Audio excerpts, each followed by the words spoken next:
actually uploadable and downloadable, much like a computer, using these various frequencies and electromagnetic weapons.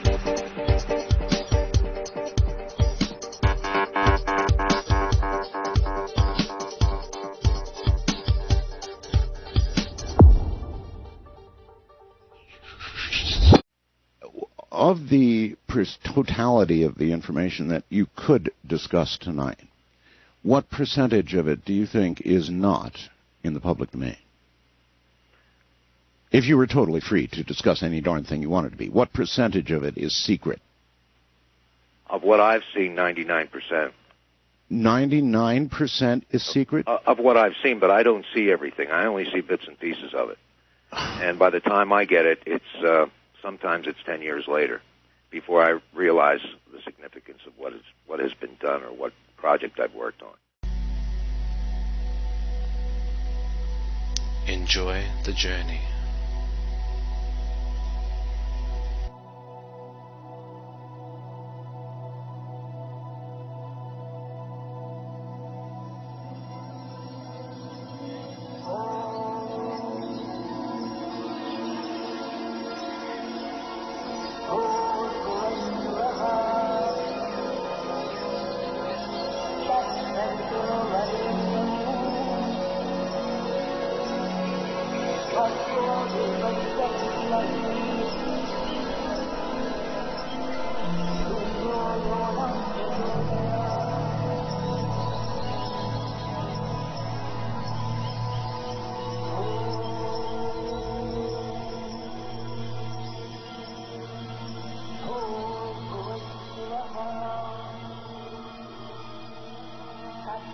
That basically deals with the problem that we're seeing actually nationally and globally of people being harassed with a very advanced technological form of surveillance that not only can download thoughts and experiences and hallucinations and voices into your head to harass you with, but can control the electronics in your house, how the human mind is actually uploadable and downloadable much like a computer using these various frequencies and electromagnetic weapons. And as you know, there was an article written called "The Mind Has No Firewall," and that certainly has proven to be true, that you can actually program the mind much like you program a computer. Eventually the government's going to have to address that this is a problem of victimization and a criminal problem rather than a psychiatric one, because up to this point, most of the people voicing these complaints have been shipped off to psychiatrists who further victimize them. So most of this is being done without a chip, contrary to popular belief. Most people think you have to be chipped to be tracked. And with this technology, it's actually tracking you based on a brain fingerprint or individualities in your individual brain wave. Hi everybody, this is Lisa Haven, and today I've got some rather intriguing information that I came upon. But it is proof the elite are using brain waves, did you hear that? Brain waves to control and monitor your thoughts. And I stumbled across this patent, and I'm going to share it to you in just a moment, but it goes over some in-depth information about brain waves and just crazy, out-of-this-world technology of the future that the elite very well can use to monitor and control not only our thoughts, but our emotions and how we feel. The chipping is the rarity. Most of the people, we can't find any evidence of chipping, yet they're still being victimized, not only with hearing voices in their head, hearing voices of their perpetrators in their surroundings, but being attacked with directed energy, which can cause headaches, heart palpitations, muscle spasms, muscle twitching, heartburn, just a variety of symptoms. Now, some of that can also be done with EEG entrainment.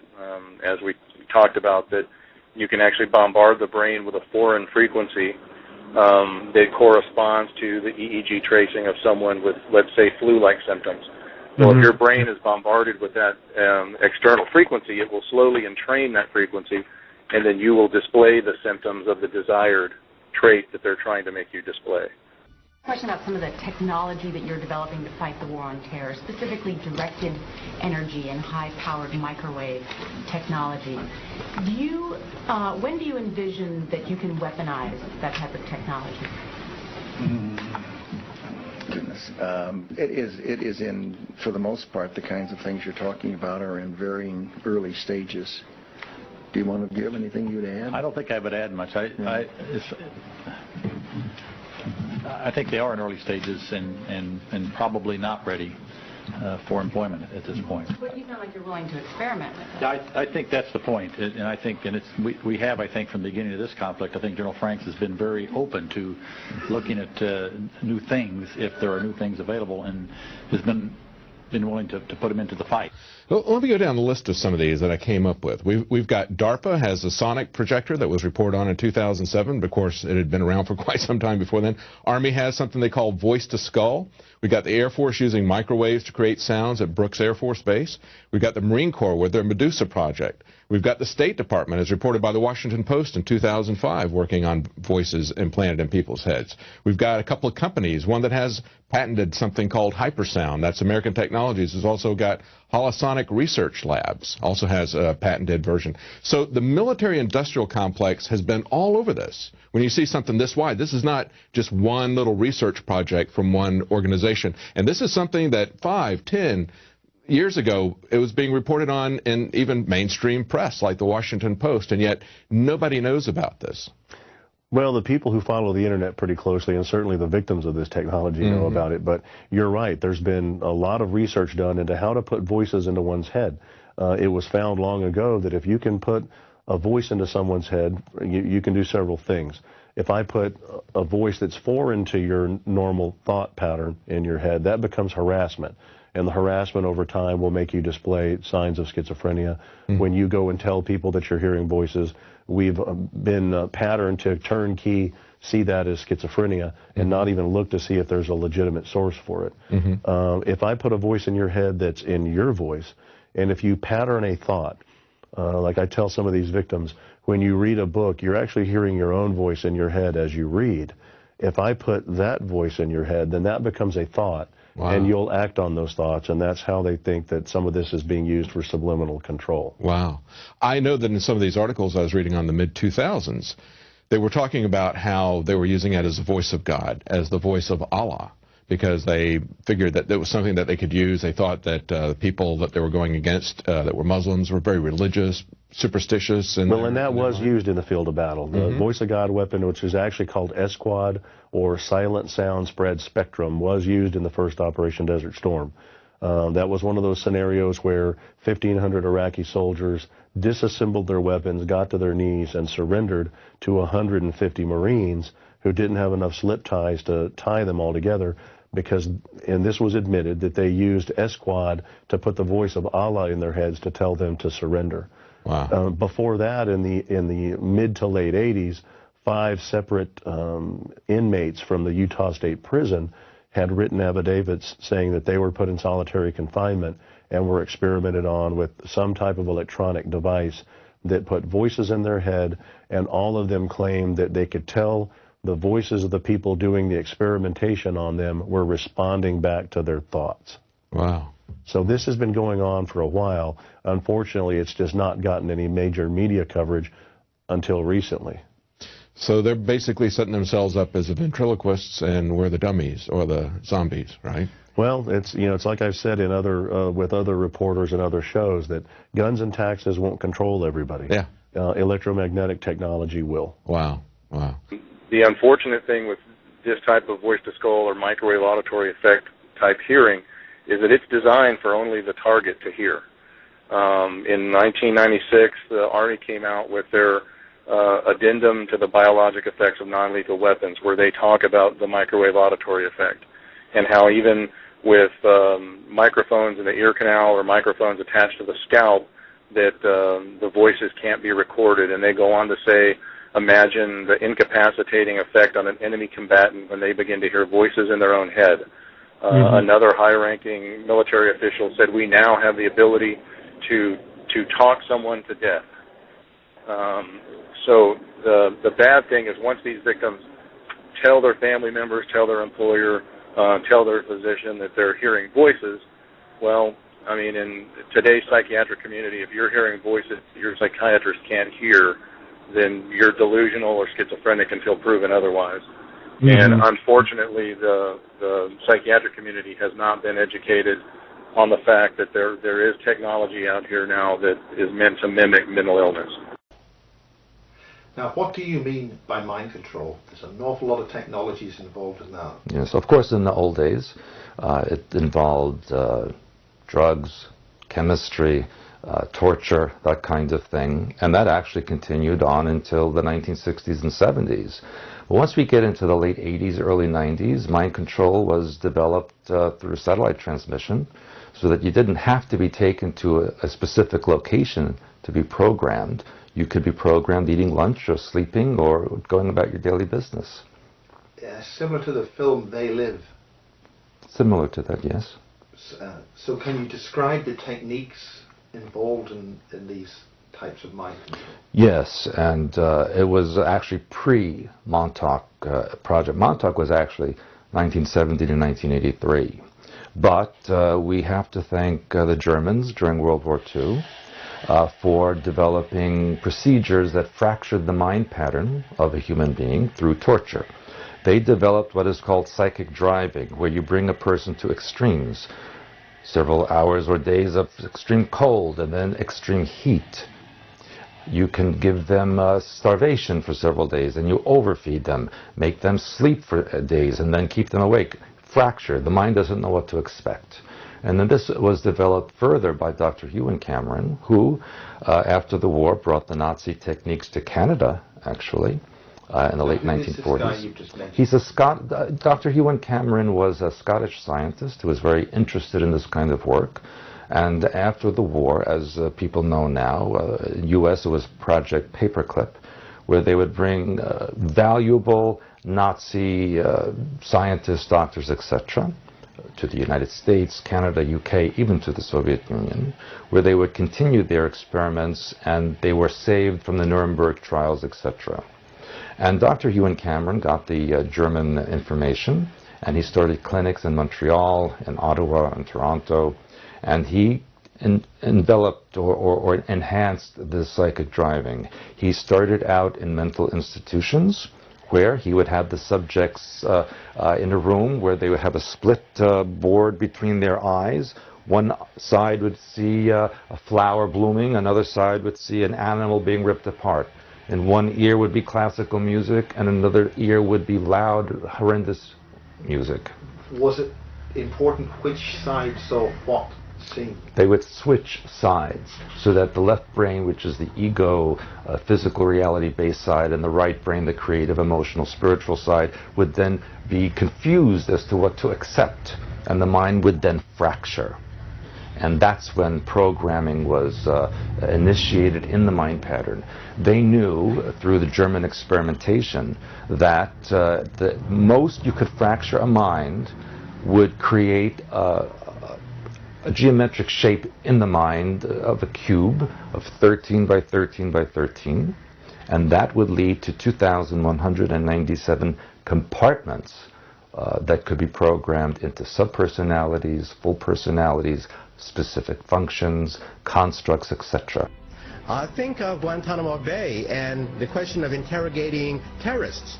We can now, in the future, be able to think about reading a terrorist's mind without using coercive tactics.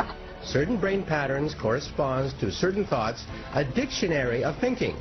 Now, from the psychiatric community standpoint, at the very top of the psychiatric community, I mean, they know very well that this technology exists, because the early studies on mind control through MKUltra and MKSearch and Bluebird were all headed up by psychiatrists. Many of these psychiatrists were tops in their fields. Ewan Cameron up at McGill University was the president of the American Psychiatric Association and the Canadian Psychiatric Association. Jolly West out in California, same thing, one of the top people in his field. Now, does this knowledge trickle down to the community psychiatrist that you're going to be sent to in your hometown? Probably not. Matter of fact, some of the psychiatrists that I know that I've talked to don't even fully believe that MKUltra really happened. They've done, it's not taught in their schools. certainly they're not going to teach them in residency that their profession was responsible for some of the most horrendous crimes ever known in this country. Yeah. So they're largely ignorant of the technology, and that's where it's really kind of our charge to educate the community psychiatrist anyway, that just because someone's hearing voices doesn't mean they're schizophrenic. They may actually be a victim of criminalization. So that's where we need to do a better job, probably educating them. Unfortunately, when you're another physician trying to tell a psychiatrist, fellow physician psychiatrist, that voices in somebody's head is technologic, and not mental illness, then you're subject to getting a diagnosis as well. So, civilian and military units shall be trained in containment and combat of classified, including irradiated classified, with possibility of classified airborne, classified flesh-eating, classified, and or all of the above in such event as classified spewing, classified escape. Here's the publication number, the type, the application number. It was published, as you see, in 2000, and it was filed in 1998. And so it's been a couple of years that it's been out, because now we're in 2014. However, I can only imagine that the advancements that this has made since then, just something to think about. It lists the inventor and all this information in case you want to look at that. But let's just get into the nitty-gritty of this thing. Okay, here's what the patent's title is: Communication System and Method Including Brain Wave Analysis and or Use of Brain Activity. Now here's the abstract, the overall of what it is about. A system and method for enabling human beings to communicate by way of their monitored brain activity. The brain activity of an individual is monitored and transmitted to a remote location. At the remote location, the monitored brain activity is compared with pre-recorded normalized brain activity, curves, waveforms, or patterns to determine if a match or substantial match is found. If such a match is found, then the computer at the remote location determines that the individual was attempting to communicate the word, phrase, or thought corresponding to the match stored normalized signal. So basically what that is saying is this is a system by which brain activity of a human being is transported to a remote location. Now, obviously, there are good intentions and good reasons to have this, but as with most things, it can highly be abused, it can be misused, and it can be commercialized, especially by the elite. Who wouldn't want to get their hands on something like this, especially someone with a lot of money and a lot of power? For years, everyone has thought that the brain's too complex. That there's no way you'll ever control people. You do mind control. The brain's too complex to be controlled. And the fact is that it's just simply not. Especially when they started working with various frequencies, ELF waves and microwaves, it turns out that the brain is actually very easy to manipulate.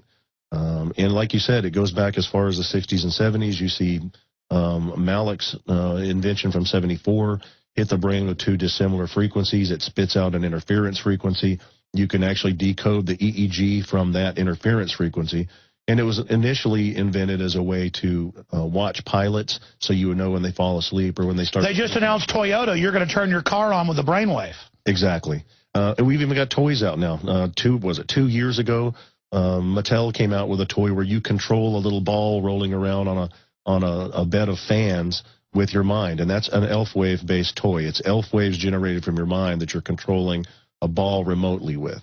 So, the technology is really not that far-fetched, and especially now when with Snowden's release and you see the NSA, what all of us already knew, especially you and I, that, our cell phones and our text messages and our emails are being watched. And the IRS is targeting libertarians and conservatives and harassing them and arresting them. They are authoritarians. Yeah. So, when you look at that, it's not too far of a stretch to go, well, if you're going to watch everybody, then you have to exert some form of control. And, if you look back at the research on it in the early studies, it started with MKUltra and targeting individuals. Then it seems like they went into group research type study. You see the People's Temple with Jim Jones. You see Heaven's Gate. a lot of people allege that... Oh, Jim Jones was CIA. That came out. Exactly. And that the CIA actually creates these cult groups so they have a captive population. Well, that's their front. Yeah, to test this type of technology and mind control on a group. Well, now the group is society. They know they can work it in a small group. They know they can control an individual. Now they need to control society and the world at large. You know, the psychiatric community has been trying to mainstream, mental illness for a long time. You've seen the commercials for all the various antidepressants where, they're trying to say, hey, it's okay to have a mental problem. You can be on antidepressants or Seroquel, and it's okay. You're still going to function, and society's still going to love you. Unfortunately, that's not the truth. Once you're diagnosed as delusional or psychotic or schizophrenic, for voicing these complaints, really your life starts to spiral downhill after that, because your employer usually doesn't want to keep you hired on if you seem to be mentally dysfunctional or have been diagnosed as mentally dysfunctional. Your family members will treat you differently, pretty much ostracized after that. And then that just adds to the problem that in your heart of hearts you're a victim, but no one else believes you. And then that tends to lead to behavior that even makes you look even more crazy as you try to convince everybody around you that it really is happening.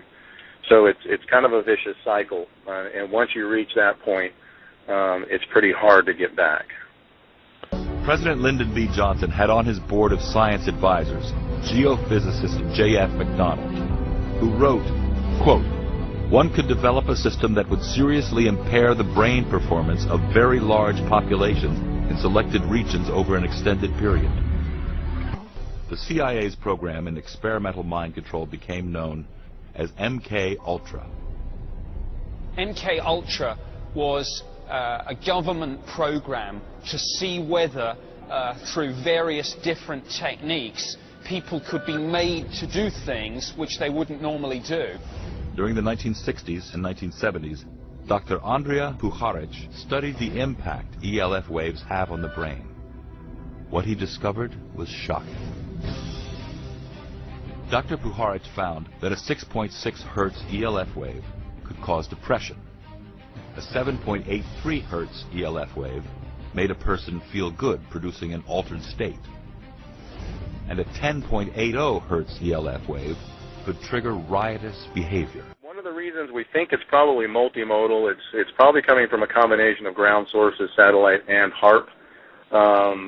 We've taken victims out onto desolate ranches here in Texas where we know there's no cell coverage, there's no power lines, there's very little electromagnetic pollution, and they still hear voices and they still get attacked. We've had people go from this country to another country and get attacked while they're on the plane. Taking people on boats into the middle of the Gulf of Mexico, they still get attacked. That part of it leads me to believe that a lot of it is satellite-based because it can track you anywhere. And many victims will tell you, well, I left California to the Midwest thinking I would get away from it. And they get away from the stalking for a little while until, they're handed over to another perpetrator group, but they don't get away from the attacks. Just worldwide experimentation. The technology is meant to control you. With the random sample of people that it seems to be targeting and the fact that it's happening globally, and all of these people have virtually identical complaints. You feel sleepy and relaxed. So relaxed. You trust me and what I say. The government love you. The government cares for you. Watch the television. This is the truth. Criminals and terrorists want to kill you. The government will save you. The police will save you.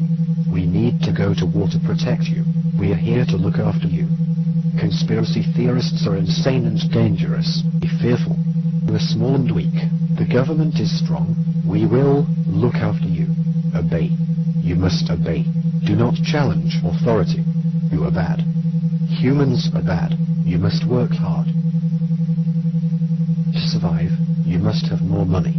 You must be better than him and her. You are separate and alone.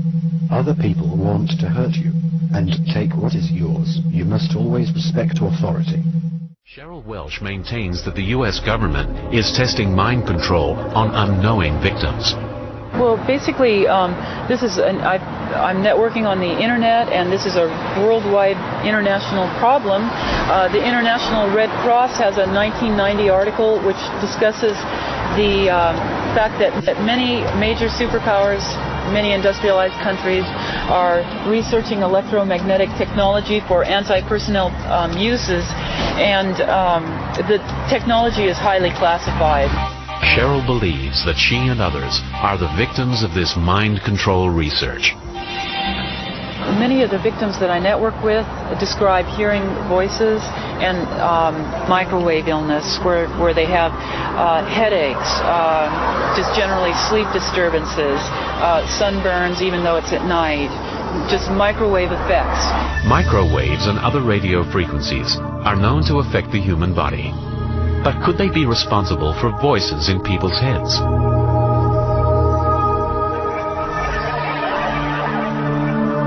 In Chicago, Illinois, a world authority on microwave hearing shows how it could work. I'm hearing a microwave pulse like a click. Now it sounds like a chirp with a tonal quality to it. Professor James Lynn is hearing sounds that aren't there. But he's not crazy. Pulses of microwave energy are being generated and fired at him from behind. Microwaves can be heard depending on the individual, depending on the hearing acuity of the individual. Individuals with a fairly normal hearing can hear microwaves at quite a low level. Voices. That's how they get you. The spooks have developed a technology called synthetic telepathy. They beam a frequency at you and let your skeleton conduct the voices like an antenna. Sounds like ghosts inside of you. They've targeted individuals for experimentation. The energy of the absorbed microwaves causes brain tissue to very slightly heat up and expand, causing a pressure wave to be picked up by the hearing mechanism in the inner ear. Professor Lynn is far from hearing voices, but it could be possible to send coded signals to an agent this way. Brain is an electrical organ. It is susceptible to electrical signals. Since microwave is electrical, therefore, in principle, one could embed or encode information in the microwave signal such that it could be perceived by the brain. That there would be a national security force, and every town would have blimps, even small ones over it, that were solar powered during the day, and that then you would have microwaves to spy on people for their safety, of course, and all the rest of this, and how ground-penetrating radar to look through your walls, and now they're launching all this. And it's all designed for control. Well, I'm just saying they can put a lot more cheaply on these. Yeah. Yeah. Well, and, the satellite, we're launching reconnaissance satellites and surveillance satellites, every couple of weeks. There's a ton of them up there. And I know when I talk to the victims, they say, well, is it one or two or three? It's thousands of reconnaissance satellites that are up there. And the other question that a lot of victims will get is, well, how is somebody spending this kind of money to follow you, to watch you all the time? And actually, most investigators will tell you satellite surveillance is the cheapest way, to track somebody. The satellites are already up there. Our tax dollars launched them. Sure, but I'm just saying launching more of them, they're going towards blimps. Yeah. You can put them at 100,000 feet, people hardly see them, and they could just have huge arrays on the bottom. Yeah, and like you said, they're solar powered. They're powered forever. It's amazing. There is that it's an extremely low frequency, and it keeps the inner ears, the bones, vibrating at a very high rate, and you get that humming or buzzing sound in there. That's right. And if it's in the left ear, it's physical, right? It's coming from a physical source. Yes. And if it's in the right ear, it's coming from a non-physical source. Correct. That's right. Would that be from the astral level? Yeah, because the government does use technology in the lower astral levels that can affect the physical. And of course, it's much easier to deal with things from that level because it's undetectable and very easily can be manipulated. We're dealing with a form of technology where you can no longer trust your senses. You can't trust what your eyes see. You can't trust what your ears hear. And more than that, you can't trust what you really believe to be true or false. HAARP is a bank of 180 antennas, each as tall as a 7-story building, erected near Gakona, Alaska. The antennas emit extremely low-frequency waves, also known as ELF waves, into the upper atmosphere. You'd have a signal that would hit the ionosphere, begin to pulse the energy into the ionosphere, and the ionosphere, this layer, would begin to pulse back. So it changes it from a direct current to an alternating current, sending back to the Earth in the ELF range, extremely low frequency range of 1 to 20 hertz. Those same frequencies, 1 to 20 hertz, happen to correlate with predominant brain frequencies in human beings. I don't know if you've ever heard of the False Memory Foundation. There's actually a foundation that's made up of mostly researchers and psychiatrists. It's called the False Memory Foundation. And they specifically disagree with the fact that any technology that people are complaining about that gives them false memories of experimentation, they're saying that that's all memories being intentionally implanted by psychotherapists and not from experimentation. Mm-hmm. So, and Michael Persinger, who's done a lot of this research with microwave energy, is a member of the False Memory Foundation. If you go back to the work of Gordon J.F. MacDonald in the 1970s, you'll find that he was talking about being able to modulate a signal into the ionosphere that would be able to return a signal that the human body would couple with, would lock onto, and begin to follow in a manner that would change the emotional state of people over a large geographic area. Does HAARP fulfill MacDonald's prophecy? Has the day of mass mind control arrived? Fearful. You do not like music. You do not like people who smoke. You do not like people who try to tell you things that are bad about your government. These people are dangerous. They are not to be trusted. Take your vaccine, or swine flu will kill you. We care. You must buy our products, pay your taxes, and watch the television. Do not question authority. Keep fighting each other. Do not question. Violence in films is sexy and exciting. Sex with strangers behind your partner's back is exciting. Your partner is boring. Your partner is cheating on you, does not love you. You are worthless and not worthy of being loved at all. The Russian Mind Control Program, Controlled Offensive Behavior, USSR, is a 1972 U.S. Army study of Soviet mind control experimentation. The Russian Directed Energy Weapons Program focused on targeting of individuals, not groups. Soviet dissidents were the target of microwave anti-personnel weapons and mind-altering techniques that sought, quote, the total submission of one's will to some outside force. Electromagnetic weapon mind control surfaced in the 1973 Russian Conference on Psychotronic Research. The agenda for the Prague meeting included the following 5 topics: erasure of the subconscious mind, development of ESP, induction of paranormal effects in dreams, the mechanical equivalent of neuropsychic energy, and the psi gene. The Soviets were known to have potent blinding lasers. They were also feared to have developed acoustic and radio wave weapons. A 1987 issue of Soviet Military Power, a Cold War Pentagon publication, warned that the Soviets might be close to, quote, a prototype short-range tactical radio frequency weapon. The Washington Post reported that year that the Soviets had used such weapons to kill goats at 1 kilometer's range. Under so-called normal circumstances, the human mind is under operation of a core personality. And the core personality will function in an intact manner during daily life, etc. However, when trauma and extremes are introduced simultaneously, the mind cannot handle the overload of input, and so it starts to dissociate. In fact, very often the personality will actually leave the body to a degree so that it doesn't have to experience the pain and trauma that is being inflicted upon it.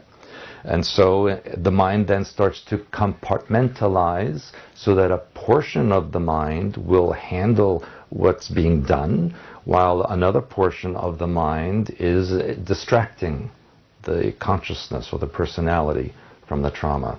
And if this is done repetitively, then both the distraction and the awareness start to fracture because they can't handle the overload. It is another objective of this invention to provide a system capable of identifying particular nodes in an individual's brain, the fringes of which affect characteristics such as appetite, hunger, thirst, communication skills. Nodes in general are utilized to communicate certain words such as yes and no, or even phrases, I don't know, I'm not sure, or numbers 1 to 10, 100, and the like. Thought processes, depression, and the like. When such nodes are identified, they may be specifically monitored by one or more sensors to analyze behavior or communication or words, phrases, or thoughts. In other embodiments, devices mounted to the person, and get this, underneath the scalp, may be energized in a predetermined manner or sequence to remotely cause particular identified brain nodes to be fired in order to cause, get that, cause a predetermined feeling or reaction in the individual, such as a lack of hunger, lack of depression, lack of thirst, lack of aggression, lack of Alzheimer's disease effects, or the like. I don't know about you, but to me this sounds like an utter nightmare. I mean, literally a nightmare. I mean, they have the ability to control and know what you're thinking, and for the elite out there to have that information. This isn't a, I mean, check this out. Analyzing behavior, and it's linked with depression. And get this, in order, these little sensors, these little brain nodes are fired in order to what? Cause a predetermined feeling or reaction. Cause, which makes you feel a certain way, makes you react a certain way. And what do they list as examples? Makes you have a lack of hunger, lack of depression, lack of thirst, lack of aggression, lack of Alzheimer's. You know, there's a little bit of good in with a lot of bad. And this is just a freaky thing. And I always use the analogy that thoughts are film, the brain is the projector, and physical reality is the screen. And so if you don't like the movie that's playing, you change the film, which is the way you think. However, the film can be replaced artificially through this programming process. And that's what the Illuminati powers that be do in order to download certain softwares into the mind so that certain functions via triggers are accessible. Could you explain those terms? Well, there is a difference between programming and mind control, and I know a lot of people use them synonymously. Programming is the actual software that's installed with the foundations of all the functions and alters. Mind control is the operation of that programming. And that is also different than brainwashing. Brainwashing happens every day. Your parents can brainwash you, school, politics, religion especially, and that's just telling you something over and over again till you believe it. But the programming and mind control is an embedded pattern that actually hooks onto your foundational mind patterns and is an overlay. And so you think that it's your own thought when actually it's been artificially introduced. According to this article in the Washington Post magazine, in 1994, the Air Force Research Laboratory carried out experiments where scientists used technology to transmit phrases into the heads of human subjects. How? By burying subliminal messages in microwaves and beaming them into a person's head. The Air Force denies it's working on one. But patent number 6470214, issued on October 22, 2002, says otherwise. The patent title, Method and Device for Implementing the Radio Frequency Hearing Effect. The agenda behind those? The agenda behind all of this is to create a society that is robotical, very similar to what you see on the Borg in Star Trek. You know, you report to a computer system, you don't question anything, you don't deviate from your functions, you do what you're told, and there is no independent thinking to do otherwise. The part that is important is that to the Illuminati, this is a form of their society, this is their culture, and they do this to ensure that the culture does not deviate from its agenda through eons of time. That it's time now that people in America and all over the world become more aware of the many thousands, if not larger numbers of victims of people that have been used in mind control experimentation, and as well as being used within our own government and other governments as operatives that have been under mind control, used as a slave labor force without their own knowledge or awareness. One scary possibility that we would have to guard against is that is it possible that hackers of the future could somehow manage to peek inside our own heads? There may be reason to be concerned. No, electronic harassment as a whole with this surveillance, electronic surveillance, turns the target, like myself, into a walking, talking piece of surveillance equipment. They have the ability to see through my eyes in real time, hear through my ears, everything that's said. It's interesting because it would be almost a perfect way to implement something known as man-machine interface. If you can simulate the brain, you can simulate vision, you can simulate auditory cortex, you can stimulate movement, you can stimulate the passions, you can stimulate desires, you can basically address your brain directly. Many observers would say that normal humans have inventive creativity, they have art, they have a whole pile of new things in their minds. It would infer that by some other group of people demanding a hive mind or a Borg mind or a cyborg mind or something that is totally controlled, that they are maybe different to other people here. You know, everybody has the same potential. And as far as a hive mind is concerned, yes, that is exactly what they would like. A ruler, the queen bee or whoever it happens to be, sends out or transmits a signal to the worker bees, the slaves, who carry out that signal or order. And that is what the Illuminati wish. Remember, we're on a planet of over 7.5 billion people. The Illuminati, Committee of 300, all the control systems, if you add them up, it's only a few 100,000 people. And that might sound like a lot, but in comparison to billions, it's minute. And so armies and weapons are not enough. The population could overwhelm that small minority. And so the most logical thing that they can do is mind control the population. What HAARP is doing is creating a shield in the ionosphere over the Earth and trying to create weather manipulation so that we think there's such things as global warming when in fact it's just a manipulation of our weather and geological events as well. Let me ask you about the success of Montauk. Do you know if they accomplished anything that was just truly extraordinary? Well, I think that they did accomplish their goal, and right now, 100% of the Earth is affected by mind control or scalar waves that are transmitted now from satellites in space that completely ring the Earth and are enhanced by ground antenna that we see as cell tower microwave transmissions, so that at any moment they can transmit a mind control wave to specific areas of the Earth, to specific people. And a lot of what's happening now with the chemtrails is also creating a web or a network around the Earth, like a shield or radio wiring, so that it's like a grid that covers the Earth, and they can pinpoint very specific locations now and transmit whatever they wish to create.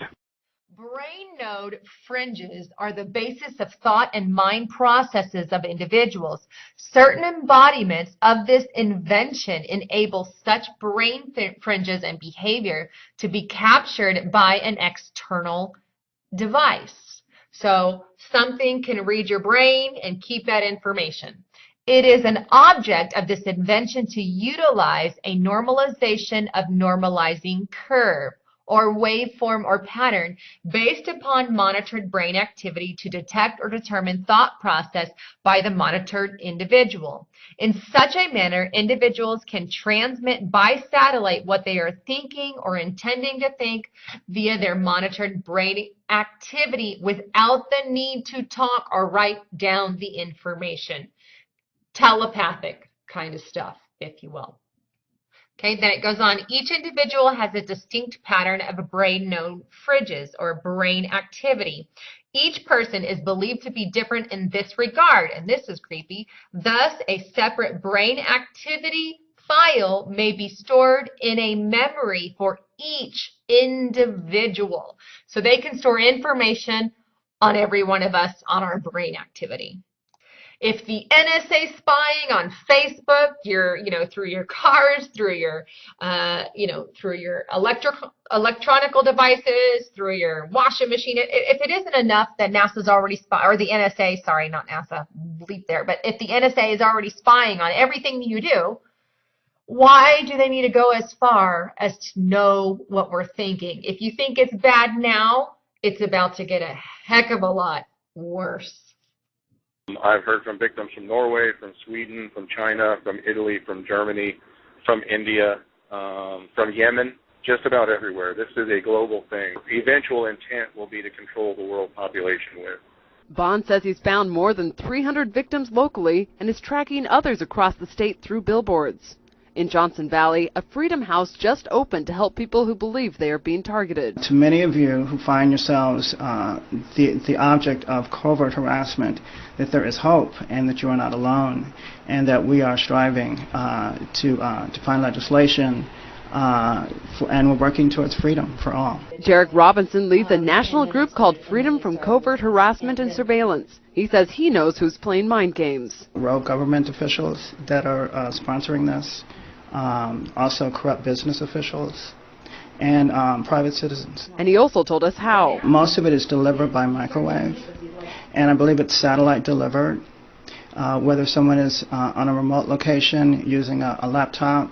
My hope is that people will wake up and realize that things are not the way they should be, that they need to take control of their own mind. I don't believe in physical revolution or physical violence. The war has to be in here. You have to take control of your brain, of your mind pattern, of your emotions, and do release work that will undermine the mind patterns of the programming and then release what's hooked on to those mind patterns and access your core personality, reintegrate who and what you are, sew those compartmentalized pieces of the mind back together so that we can have the society we're supposed to have. Why does this happen? Because, as I said before, we project out what's in our mind patterns and the world reflects it back. So humanity as a species has a victimization mind pattern. When you have a victimization mind pattern, you attract tyrants and oppressors. And so, what we see, it's really, we must take responsibility. You can't blame the Illuminati or the aliens. They are here because we're allowing them to be here. If we change the way we think, change the film, project out something else, then they will have no power over us. It could happen tomorrow if everybody would wake up and do it. Is that likely? No. Will it eventually happen? I believe so. I think that humanity will be backed against a corner to the point where they'll say, hey, we've had enough and we're going to do something about this. The Illuminati, the mind control, the programming, all of this, they want you to think that you're disconnected from the source, from the God mind. But that can never be. They can only make you have an illusion that that is so. But in actuality, you can never be disconnected from Creator. And so it's my hope to teach people how to take that part of them, the creative part, and extrapolate that into their lives and project that out so all of this will go away. Okay, how do people wake up? This is what I teach in my work. I teach people how to balance the left and right hemisphere of the brain, how to work with their energy systems, how to deprogram, how to connect to their higher intelligence that's within them. I teach them color therapy, alternative healing, how to eat, how to exercise, basically how to be a human being. And so that's what I teach. And again, it's up to each individual to do this or not do this, their choice.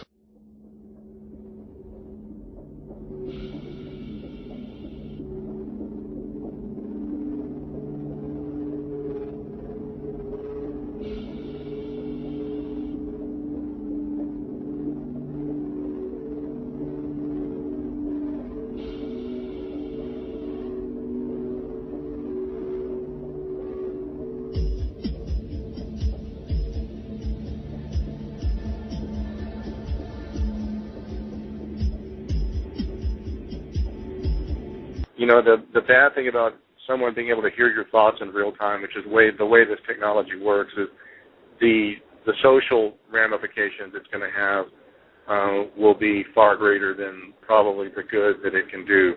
Once people realize that the government not only can watch you inside your house, can attack you for behavior they don't agree with, and hear your thoughts, well, there's a lot of, psychosocial implications of that, especially, among the religious.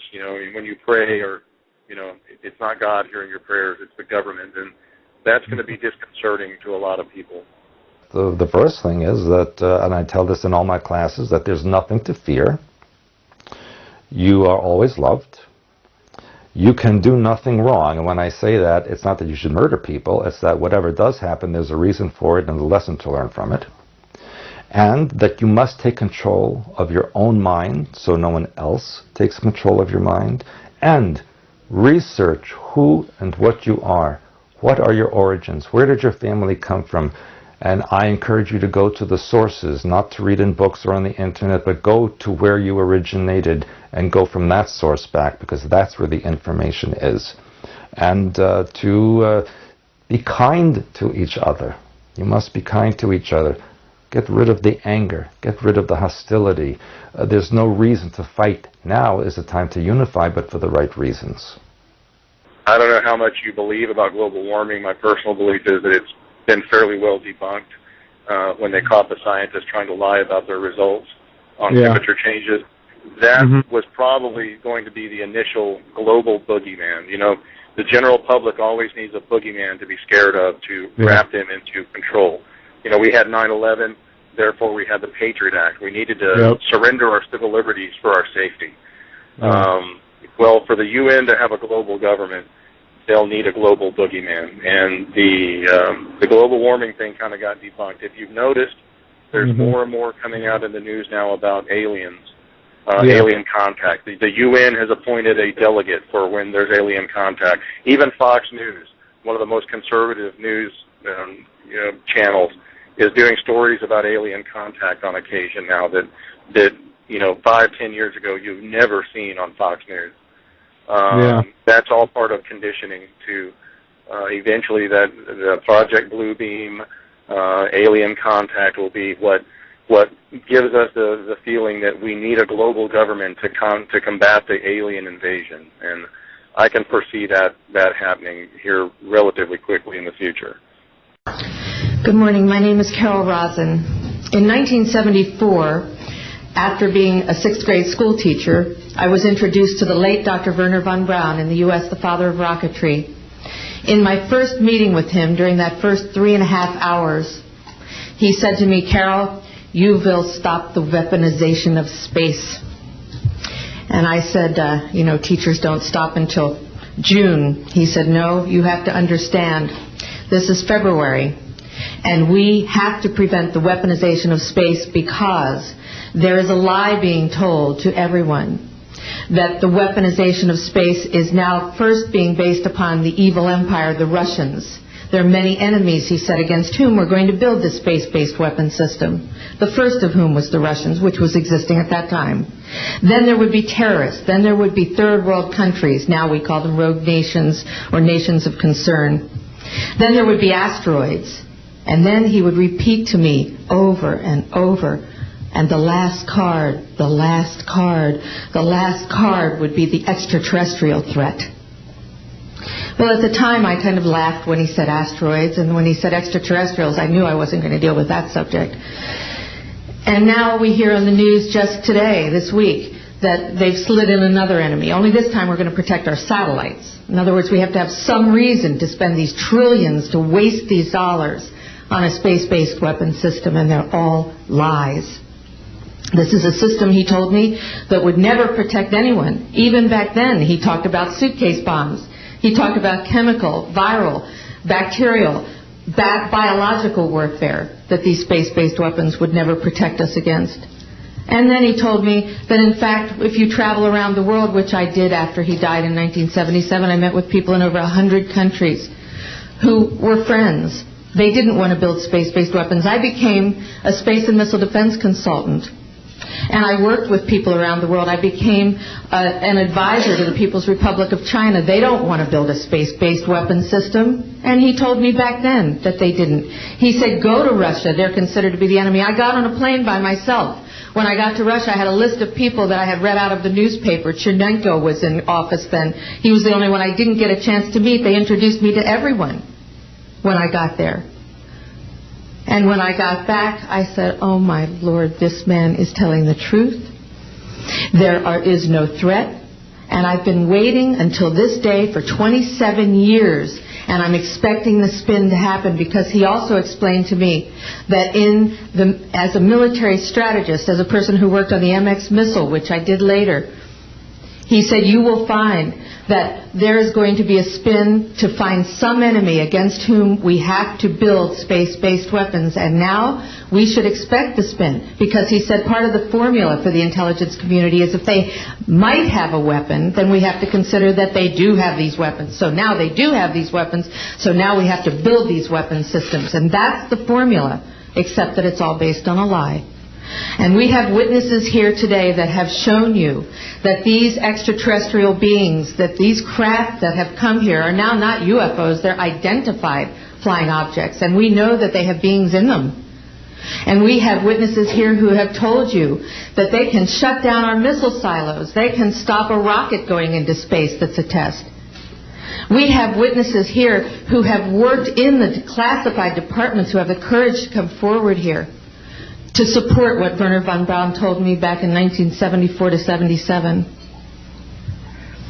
And I will testify before the Congress that when I founded the Institute for Security and Cooperation in Outer Space, which I shut down a few years ago because I didn't believe we had a chance with this huge, integrated around the world, complex weapon system, that we had any chance at all of transforming that war industry into a space industry that could provide benefits, like Dr. Greer has said, of global warming. We can end that situation of that problem. We can end the energy crisis. We can build now non-polluting technologies. Wernher von Braun used to tell me that we could have cars back then that drove around off the ground. He described this to me on beams so that we have no pollution on this planet.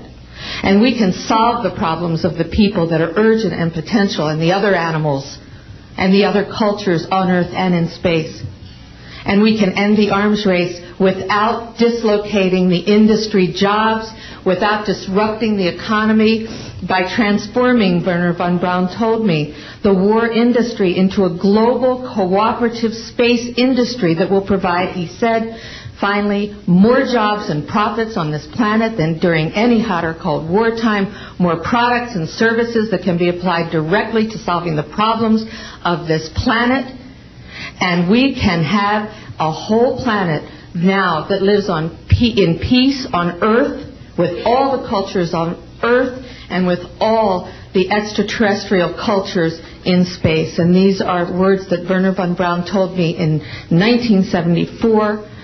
And I will testify before the Congress under oath about everything I have said and more. Thank you.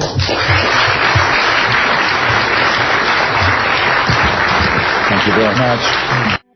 Just as music from the radio is a physical manifestation of an intangible signal, our experience of emotion is the physical manifestation of an intangible signal as well. It has been shown that our emotions have a vibratory frequency to them. Furthermore, there are only two emotions that humankind experiences: fear and love.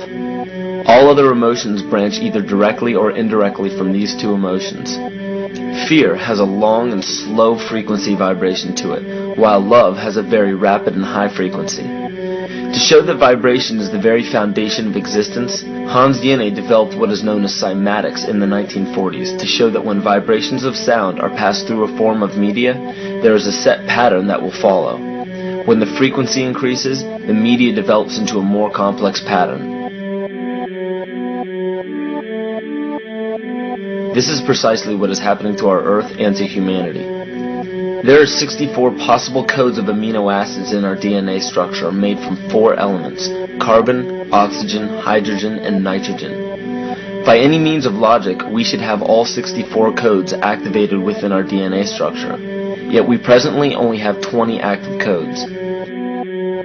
And of these 64 possibilities, it appears that only 20 of these codes are turned on right now for us, the 20 amino acids. There is a switch that turns off and turns on where those coding sites lie, and that the switch for that turning off and turning on is what we call emotion. And this is the first time that we've ever seen the patterns of emotion directly physically linked to human genetic material. Well, fear is a long, slow wave of emotion. So this wave of fear is a long, slow wave and touches relatively few sites on this DNA. So an individual living in fear is limited to the number of antennae that they have available to them, whereas an individual living in the pattern of love, this is love. In DNA, you can see it's a higher frequency, shorter wavelength. We have many more potential sites for coding along that genetic pattern. This information, this is amazing. This is the first time we've ever had a hard digital link between emotion and genetics. This is important to understand because another researcher named Vladimir Popanov measured tiny particles of light called photons inside a vacuum tube. The photons were scattered as expected. A sample of DNA was then entered into the vacuum tube and they measured the photons again. They found that the particles of light aligned themselves along the axis of the DNA. Then, as they removed the DNA sample, the photons remained aligned to the same form of the DNA even though no DNA was present. This is what is known as the phantom DNA experiment. Science has now bridged a very important gap between physical and ethereal, or spiritual. Our emotions directly affect the structure of our DNA, which directly shapes the physical world we experience every day. Yeah. You know, we've just got to not let fear get to us, because that's the control system's most potent weapon. Well, I think that, you know, the spraying from the air, I mean, I've been to 50 countries over the last 20 years, and even when I visit my friend Credo Mutwa, the Zulu shaman in South Africa near the Kalahari Desert, you look up in the sky and the bloody chemtrails are there. They're everywhere. And there's obviously a reason for that. And one of the things I've learned over this 20 years of research is that there's never one reason for anything. There are multiple reasons. Part of it is destabilizing the human immune system. Part of it is creating a sub-reality around the planet to manipulate the energetic field that we're living in every day. And I'm absolutely convinced that the chemtrails and the manipulation of the lower levels of the energetic field, Earth's energetic field, which we live in and experience all the time, is connected in part to the HAARP transmissions, which, of course, HAARP has many multiple levels of technology and applications, and one of them is literally creating mass fields of thought, which we decode as our own.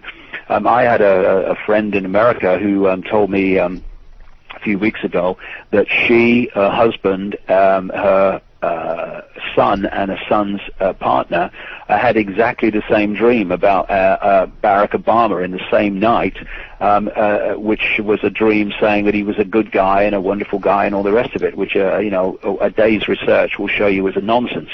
But and she said immediately that she felt that some kind of technology had been broadcast and people had picked it up.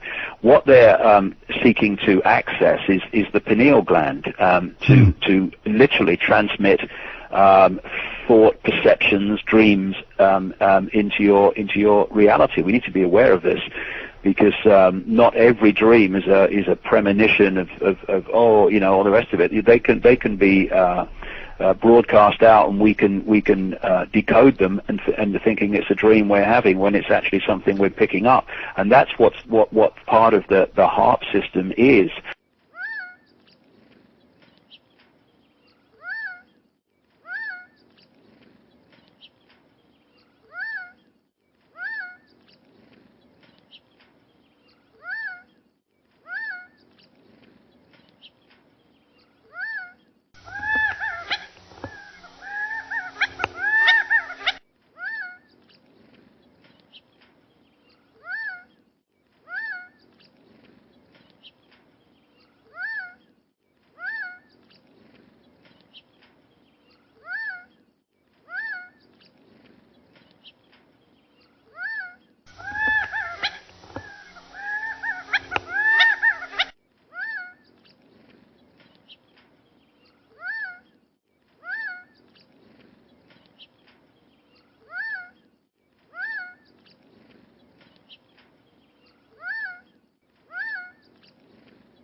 The love that you withhold is the pain that you carry.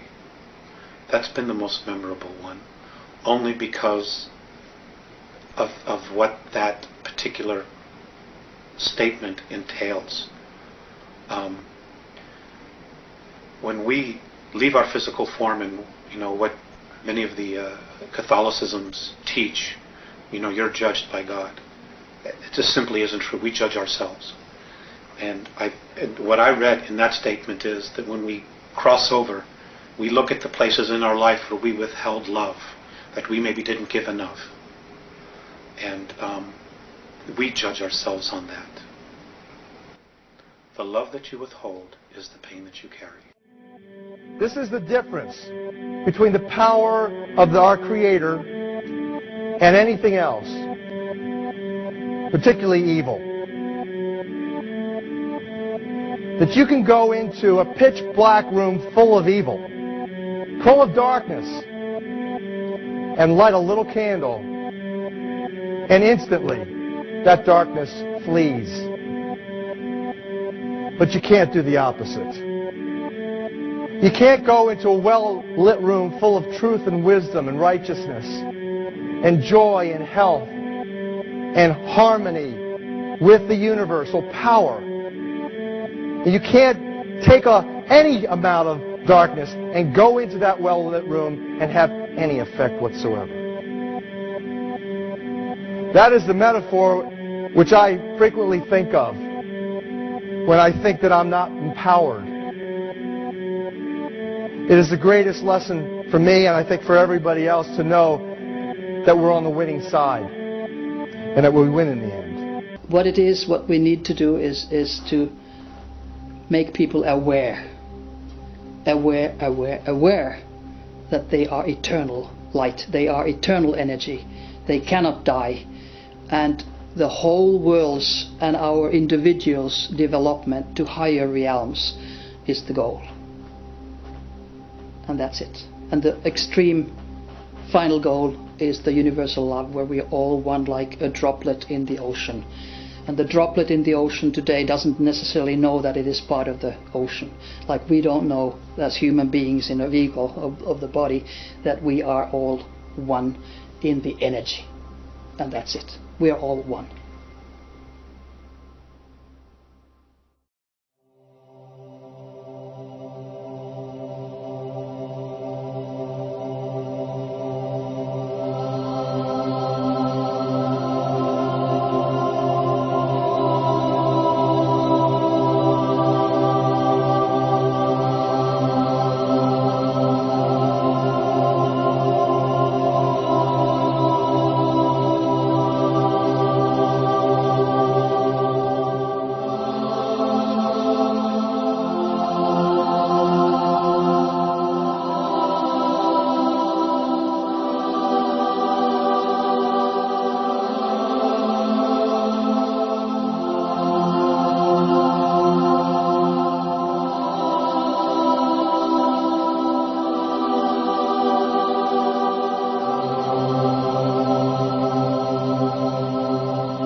Have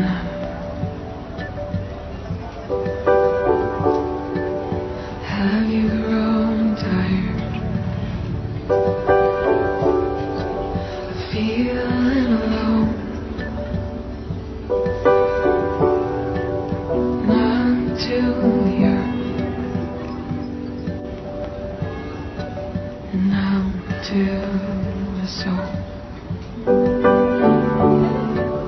Eyes wide open, unafraid to be alive. Living in your breathing feels like the